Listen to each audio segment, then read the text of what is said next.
I'm really pleased to be here with Trita Parsi, an old friend and someone I've learned an incredible amount from. He's the executive vice president of Quincy Institute and someone in tremendous amount of demand now.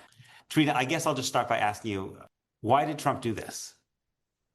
Oh, if I had the clear answer to that, I can't, obviously give you a solid answer in the sense of knowing what's going on in his head. What I can tell you is what has been going on in the structure of the situation and the choices he made that impacted that structure in a way that pushed him down this path. Didn't make it inevitable, but that really set him off on this trajectory. And that, I think, is that he started off with a very reasonable, workable red line, no weaponization, something that clearly the Iranian could agree to. They already did in the JCPOA. There's a space for compromise. There's a sliver on that Venn diagram that overlaps there. Halfway through, under pressure from Israel and the Netanyahu government, he shifted his red line to zero enrichment. And the Israelis knew very well that zero enrichment, that demand is completely unworkable. It would lead to a deadlock in the talks, which would frustrate Trump. And sure enough, it did. And then the Israelis moved in to really, really hammer home the point that they can unlock the situation if he just gives them some sort of a green light to take military action, which he did.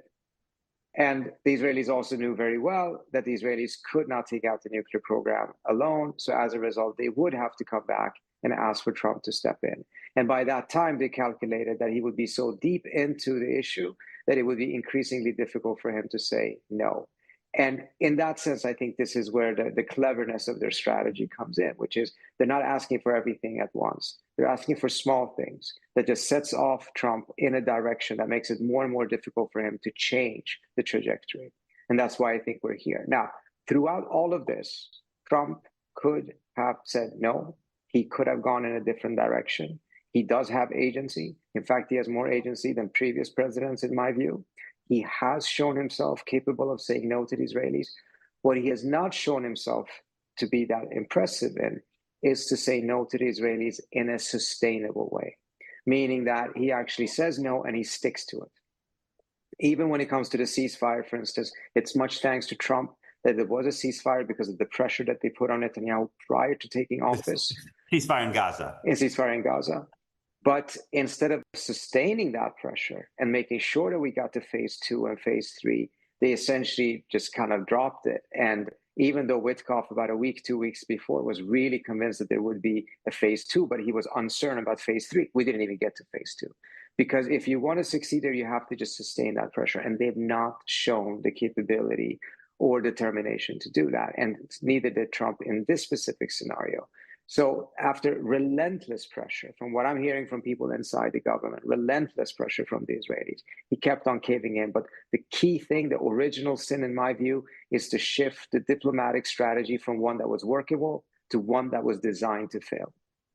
Why is the demand for no enrichment unworkable? The Iranians will never say yes to that because from their standpoint, there's a whole set of different issues. The Shah had it. If they fail at what the Shah succeeded in, that will be a major blow to their legitimacy. But I think the bigger issue is this. If they say no to enrichment, they believe, and I think they're right, the next demand is you can't have any missiles. Then they're going to be faced with pressure on that and Security Council resolutions on that. And once they cave on that issue, there's going to be something else. This is not the core issue. The issue, though, is that if they cave on it, they just allow further pressure. And in fact, missiles, there's no agreement on missiles that the Iranians have signed. It's not like the NPT in which they actually have a legal commitment not to build nuclear weapons. Missiles was nevertheless included in the JCPOA in an indirect way or in a softer way, but it was nevertheless included, despite the fact there really wasn't a legal basis for them to do so. And we also see it. In fact, if I was in Israel right now, I would have been very upset if the war stopped here, mindful of the fact that the Iranian missiles have proven themselves to be very effective in wreaking mayhem in Israel. In many ways, probably far more dangerous than a nuclear program that has not been designed to build a nuclear weapon. So I can fully understand that from the Israeli side, they would keep on pushing. But it's also precisely for that reason that there is no reason for the Iranians to cave in on that issue, because that would just increase the demands rather than decrease the demands. This has been a free preview of my conversation. If you'd like to hear the rest and support my work, please consider subscribing at peterbeinart.substack.com.